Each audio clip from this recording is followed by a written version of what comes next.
Why being odd is best in your Qigong practice. An odd statement, you may think. But anyway, my teacher told me it was best to practice an odd number of times. So doing each individual exercise, each Qigong movement, if you wish, standing or moving, you should do it an odd number of times. And he also said that the 9 was the best number of repetitions you could do. Today, we're looking at why an odd number. We'll look at 9 at another time. So why is an odd number good for your Qigong practice, doing each movement an odd number of times? I'm Jack Godfrey, and this is Southdale Wellness, where we work on better bones, better balance, and better body. Today, we're looking at the number of repetitions that you do in your Qigong exercises. So I asked my teacher, why do we do an odd number of repetitions? And he says it has to do with the teeter-totter. Really? So what's a teeter-totter got to do with our number of repetitions? He said, well, meet me in the playground, bring a rain gutter and some bottles of water and a few bricks. So being a good student, I went and did what he said. I gathered up all this stuff and I met him at the playground. He was standing there by a teeter-totter. And I said, okay, I'm here. And he said, well, first of all, we got to make sure we got a teeter-totter that actually works. So we got it up so it was level. One side, same height as the other. He said, great, this one will work. It's not unbalanced on one side or the other.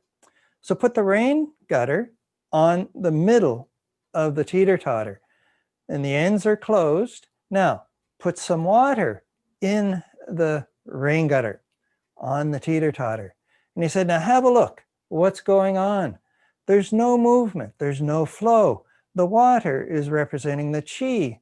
The teeter-totter is representing the jing, the physical body. He says, there's nothing happening. Everything is in balance. Now, let's add a brick to one end. So being the good student I was, I picked up a brick and I put it on one end of the teeter-totter. All of a sudden, as you would imagine, everything started to move. The teeter-totter tipped. The water, the qi, flowed from one end to the other. So there was all kinds of movement going on, and the qi, the water, was flowing from one place to another. He said, this is what happens when you do an odd number of repetitions. Now, let's look what happens when we do an even number of repetitions and decide to stop. So put a brick on the other end of the teeter-totter, and gradually things came back into balance. And now there was no movement in the water. There was no qi. The qi was staying still. It wasn't moving from place to place. And he said, this is what happens when we do an even number of repetitions of a Qigong exercise. So, well, that's all very interesting, but this is a teeter-totter and some water. He said, well, it's backed up by the Yin Yang theory.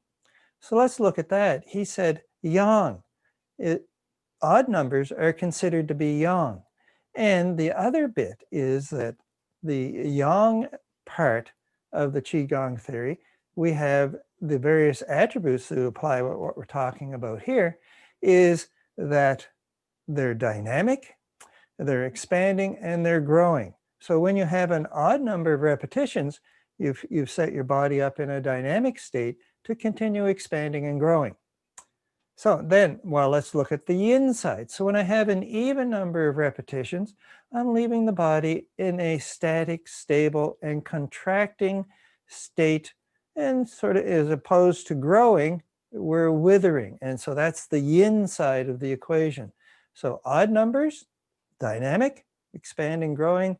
Yin numbers, static, stable, contracting, and withering. Sounds like from those descriptions, I'd rather be in a yang state than in a yin state. Well, that's all kind of interesting as well, but he said, all right, there's one more proof for you doter. And I'm going to demonstrate what he had me do there. So I got to back up a bit so you can see my feet. So he said, all right, pick a foot, doesn't matter which one, and leave it on the earth. Lift the other foot up.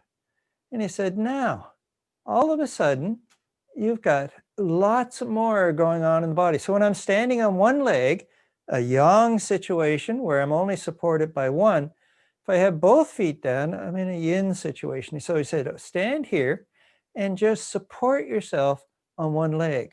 All of a sudden, your jing, your body, is now much more involved in what's going on. Your qi is getting involved as well. You're breathing a little bit more. Your muscles are active. You're working on keeping the body balanced. And he said as well, your shan is getting involved as well to keep you in that balanced state. And he said, and now step out and put both feet down. This is the yin state. We have an even number of feet on the ground. And now we're static, we're stable. We've got nothing going on here. I don't need to focus on my body. So the jing is taking a break. I don't need to check. I don't need to use my qi to keep the body energized and help to keep it balanced. And my shan, I can think about many other things. I can think about our discussion about yin and yang and teeter totters and odd numbers and even numbers.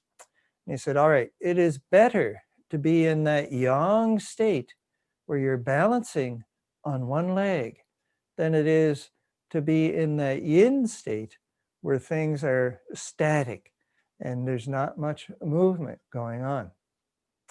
So that's the idea about why we should have an odd number of repetitions in our Qigong exercises. So you can do 1, 3, 5, 7, or 9. And he said 9 was the best. In another video, we'll talk about why is 9 the best number of repetitions to do for your Qigong exercises. And that's it for today. Thank you all for coming. And have an odd time.